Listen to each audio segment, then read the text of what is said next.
ரொம்ப நாளா நீங்க எதிர்பார்த்துட்டு இருந்த free beautician course, free mehndi course இப்ப ஸ்டார்ட் ஆக போகுது. ஜூலை 8ஆம் தேதியில இருந்து 20ஆம் தேதி வரைக்கும் அட்மிஷன் போயிட்டு இருக்கு. இந்த அட்மிஷன்ல உங்களுடைய நேம், டிஸ்ட்ரிக்ட் நேம் பதிவு செய்யுங்க. கீழே கொடுத்திருக்கிற நம்பருக்கு. இந்த ஒரு நம்பர் தான் ஃப்ரீ கோர்ஸ்க்கான தனிப்பட்ட எண். இந்த நம்பருக்கு மெசேஜ் பண்ணீங்கன்னா மட்டும் தான் உங்களுக்கு அந்த குரூப்ல ஆட் பண்ணுவாங்க. சரிங்களா? அதனால ஃப்ரீ கோர்ஸ்க்கான நம்பருக்கு மட்டும் மெசேஜ் பண்ணுங்க. வேலை நேரத்துல மட்டும் மெசேஜ் பண்ணுவாரு அன்போடு கேட்டுக்கிறோம். மெசேஜ் பண்ணா ரிப்ளை இல்ல அப்படின்னா நீங்க கவலைப்படாதீங்க.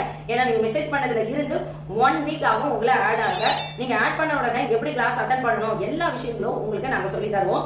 அது மட்டும் இல்லாம நீங்க மெஹந்தி ஆர்டிஸ்ட் கோர்ஸ் ஜாயின் பண்றீங்க அப்படின்னா A1 மெஹந்தி அப்படின்னு இருக்கக்கூடிய Insta page, YouTube page follow பண்ணிட்டு ஸ்கிரீன்ஷாட் கட்டாயம் அனுப்பி இருக்கணும். அதே மாதிரி பியூட்டிஷியன் கோர்ஸ் ஜாயின் பண்ண விருப்பப்படுறவங்க யாராவது இருந்தாலும் சென்னை அழகி அப்படின்னு இருக்கக்கூடிய Insta page, YouTube page follow பண்ணிட்டு ஸ்கிரீன்ஷாட் அனுப்பி இருக்கணும். அதோட உங்க நேமையும் டிஸ்ட்ரிக்ட் நேமையும் கட்டாயம் தெரியப்படுத்திருக்கணும். 1 வீக் வெயிட் பண்ணீங்கன்னா உங்களை அந்த குள்ள ஆட் பண்ணிடுவாங்க. வர 25ஆம் தேதியில இருந்து இலவச வகுப்புகள் உங்க யூடியூப் சேனல்ல